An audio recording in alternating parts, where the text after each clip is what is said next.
Hello. So it's the early hours, 20 past 1 on the AM on the 24th of October 2017. The pictures you're seeing above are a 360-degree view of the horizon line tonight. Well, actually last night, the 23rd, but still tonight for me. Of the horizon on a flat plain just out on the Ramsey Road near where I live, and you can clearly see that there is objects on the horizon, blue and red objects. So I then decided to do some long exposure pictures to just see how they come out really, and I got these results. Which is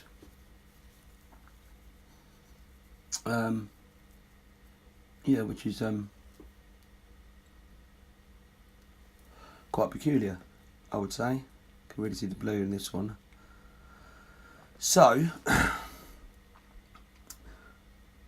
yeah, and they're getting bigger as well. They are getting bigger. But anyway, I've got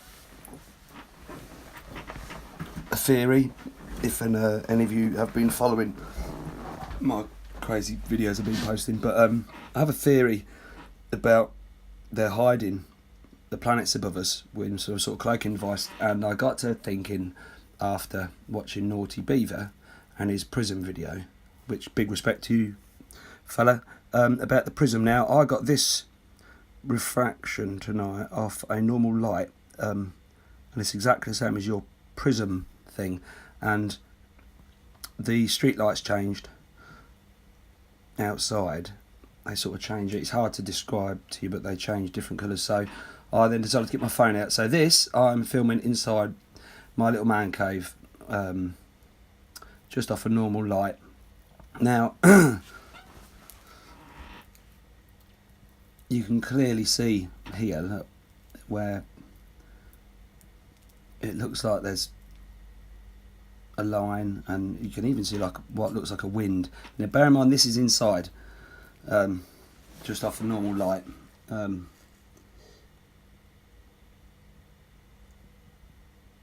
Yeah, so after watching the prism thing, it got me thinking, are they using it to change the light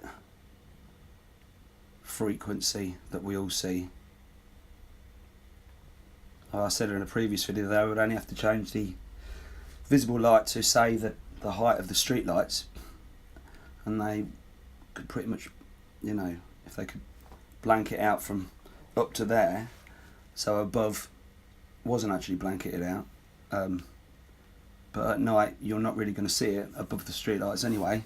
They could quite easily hide these things, and I believe these are the lens flares. I posted a video the other day about the lens flares, and I showed you what looked like a little solar system, or this little solar system coming in, and I could film it on an outside light but also on an inside light, exactly the same thing. So is this the barrier they're using to hide these things, or is it actually the side of a planetary body above? You see it's on this side as well. Yeah, and are they using these prisms that Naughty Beaver was going on about? Are they using these prisms to affect the light frequency, to change it so it's, we really don't we really don't notice it, but some of us do. I mean, you can see this I've said this in the previous video as well, this sort of, it looks like they have like green light beams coming down. You know, is it a frequency they use to change the lights slightly? So hardly anybody would notice. It's only because I spend a lot of time with my job under lights that I sort of noticed. I mean, when I look at a white street light, I can see all different colour orbs around the actual white light, but I've asked everybody I know what they can see, and they can just see a white light. So you know, are my eyes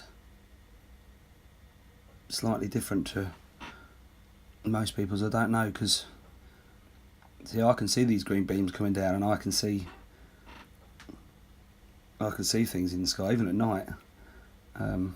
Maybe just a bit more sharp-eyed, I don't know, but you know, you can obviously see there's something here. Now, this also goes towards asking the question that if any of you lens flare experts, I'm talking trolls here, can explain this to me, not the reflection of the light, but these things, if you can explain these to me sensibly, then I'll quite gladly admit that I was wrong. But if you can't explain them to me, and the ones that I'm about to show outside as well, does this go some way to vindicating people that have been trolled terribly for putting a lens flare up? Because if they change the light, then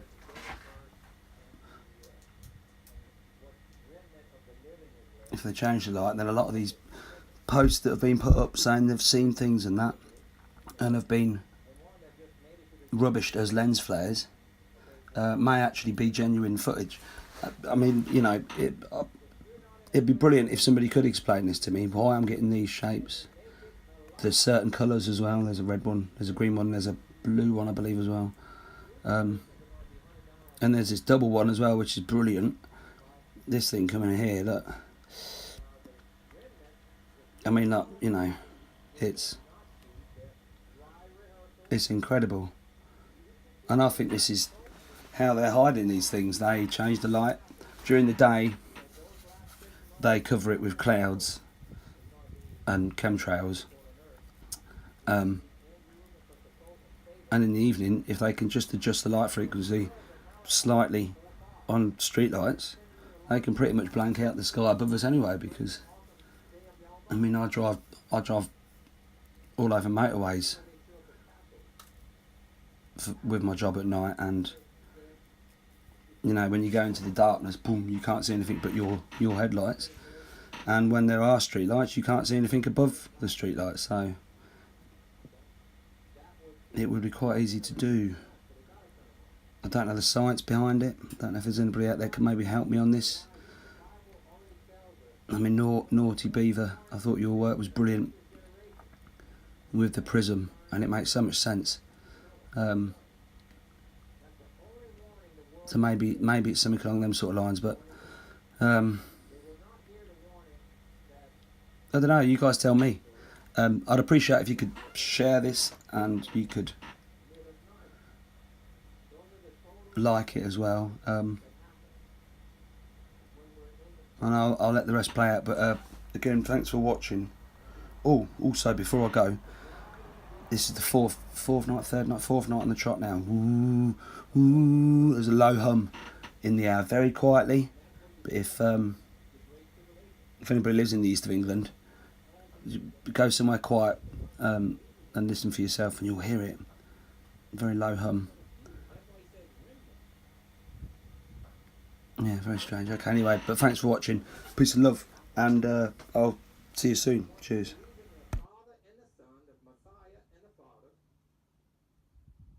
Some of these will go through the Great Tribulation. And at the end, whoever makes it, he said, the dead are first and then the living. That's on the 7th month.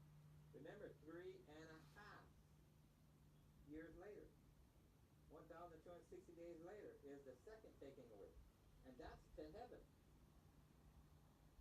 Go read your Bible carefully. There's two taking aways. One is a taking away to the wilderness, and one is taking away to heaven. You're going to have to apply where are they and what to. Passover and the last trump are exactly 6 months apart. We know the last one, the last trump, is the dead are risen. Well, Moses and Elijah are dead now at the end of 3.5 year, because that's when the Antichrist goes. And that's what stops Islamic army. They're celebrating the death of the two prophets, and they don't wipe out that remnant that falls to their knees in the desert. Read it carefully and understand. Pray that your eyes are open, because I can't open them. I can only point to the scripture. The Father is the one who closes his eyes and opens them. Read and understand this. If you follow in his dry rehearsal, then you will be in Jerusalem, because 3 of these out of 7 feasts you're required to be in Jerusalem to fulfill these things. Well, Feast of Unleavened Bread and Passover are right next to each other. Passover is when Elijah comes. The Feast of Unleavened Bread is when Yeshua comes. So if you're following what his instructions, you can't go to heaven and say, how come you didn't rapture me? He'll turn to you and say, how come you didn't follow my instructions? He says, you will follow these forever. He didn't say 2,000 years. And the law that Yeshua was saying not to follow, there was 2 laws during his time period. There was the Talmud, which is the rabbinical laws that were superseding Mosaic law. He says, you shall not follow the Talmud, basically. Do not follow anyone who overwrites my laws. Because you don't have the right to change a dot or tittle of his laws. Those are the exact words he says. So, wow, I'm looking at the response of people with questions that are listening to the show, Gil, and I've got over a dozen good questions, so I'll give you warning so you can kind of put a certain timeline on each question, because I know the first one's the long one. Okay, after this should be short. This is great, though. Thank you so much, Gil. I mean, I love the way that you're explaining things, and the audiences as well. Once again, thank you everybody for joining us this edition of LIKE Project. Somebody asked what your website is. It is, let me give this shout out real quick. It's planet7x.net. Is that correct? Correct. Planet7x.net. And then somebody said, is Gil single? LOL, just joking. Yes, I am. Yes, I am. There you go, winner. Winner's a nice lady that listens to LIKE Project. She's been a subscriber for a long time. There you go, winner. And somebody asks, is Gil a Hebrew Israelite?